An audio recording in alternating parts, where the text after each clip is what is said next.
Hospice Niagara is in the midst of their biggest fundraising campaign yet. Alicia Mary of Hospice Niagara joins us now with more on the Niagara Mega 50/50. So this replaces a draw that you used to do with vehicles. Yes, our 5-car draw. This replaces that. We wanted a change.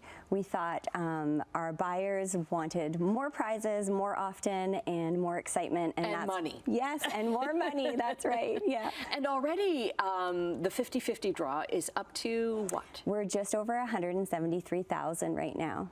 And that will still grow all the way through to September when the final draw happens. That is amazing. And you've got an early bird draw. Is it tomorrow or is it the deadline?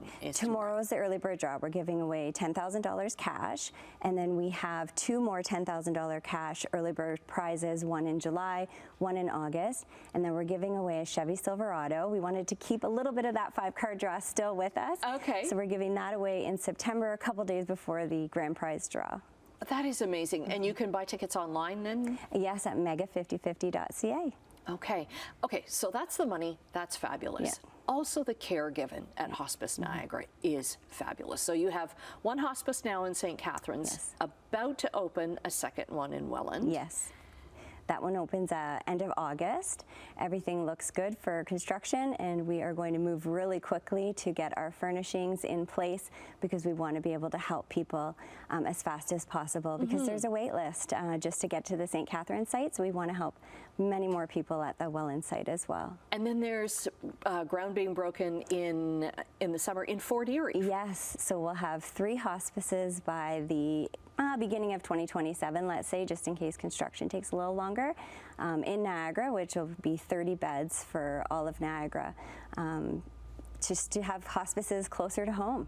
And it's so important, right, for caregivers and also for people who want, you know, an end of life that's kind of peaceful at home. Yeah, absolutely. Or close to home. Yeah, the staff and volunteers really wrap their arms around everyone as they come into hospice. It feels like a wonderful, loving environment. Families can relax and not be that caregiver anymore and just spend that quality time with their loved one. And it's important to, most hospices are 10 beds. And that's an important number because you don't want them feeling like institutions. Right. We try to make every hospice feel like a home. Yeah, so everyone can just come in, bring their own, you know, pictures, their own blankets, their own, anything that makes them feel comfortable and make it their own home because it does feel that way. Everything is furnished just to be like a home. The family kitchen is always bustling with people in there making their own meals. And then we, of course, have a chef that makes meals too and always has fresh soup available every day that everyone looks forward to. So, yeah, we try to keep it very home-like. Right. And yet the need for money, because I just found this out in talking to you, that the province doesn't fund, like I knew that they didn't fund the equipment or anything like that, or the building, but also only half of the staff is paid for.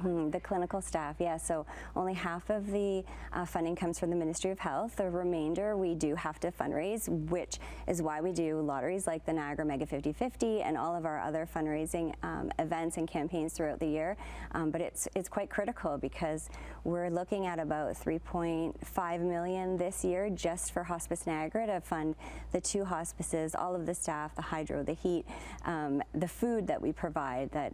So it's quite a large number, and we hope that everyone will support things like the Niagara Mega 50/50 and play with purpose. So it's your chance to support hospice palliative care in Niagara, but also have a chance to win and walk away with a big chunk of money for yourself. Okay, Alicia, thanks very much for the work that you do, that Hospice Niagara does, and the staff and volunteers as well. We'll get the links up to the ticket draw and more information at our website, chch.com/morninglive.